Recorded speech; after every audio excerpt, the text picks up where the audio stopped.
In a world ruled by empires upheld by legal systems and oaths, where power was measured by influence and rhetoric, there emerged a man unlike the rest, a man named Zenas. He wasn't a warrior. He wasn't a prophet crying out in the wilderness.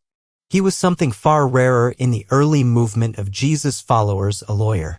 Zenas walked through marble pillars and dusty roads alike. He moved with the quiet authority of a man who knew how to navigate systems, not to manipulate them, but to serve something far greater. He had been trained, shaped, and sharpened in the courts of law, perhaps in Jewish religious law, or even the intricacies of Roman civil code. Either way, Zenas didn't just speak the language of the people, he understood the mechanics that governed their lives. But Zenas wasn't just a man of scrolls and arguments. No, his life had been transformed. Somewhere, somehow, his path had crossed with the story of a crucified Nazarene who rose from the grave. The sharp mind of the lawyer met the fierce love of the Savior, and Zenas never looked back. He joined the ranks of a new kind of movement, one that didn't conquer by the sword but by love. One that didn't rise through politics but through sacrifice. And in this new kingdom, his skills didn't go to waste. In fact, they became essential. Zenas wasn't flashy. He didn't seek crowds.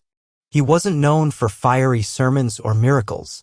But when the leaders of the movement needed someone they could trust, someone intelligent, loyal, and spirit-led, they called on him.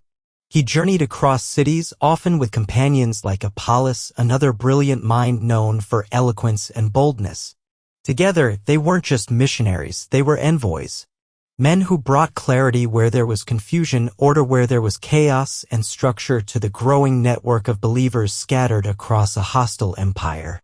And wherever Zenas went, he brought more than legal knowledge. He brought balance. The kind of man who could step into a divided room and help it find unity. He could reason with the scholar, debate with the skeptic, and yet still kneel beside the broken and offer hope. Some say he helped deliver important letters, teachings that would guide churches across generations. Others whispered that he went on to lead entire communities of believers, planting seeds of faith in cities many had never dared to visit. There are even those who believed he became a bishop in a rugged land, quietly shepherding believers with wisdom and patience. But through it all, Zenas never sought his own name and lights. He wasn't chasing fame. He was fulfilling purpose.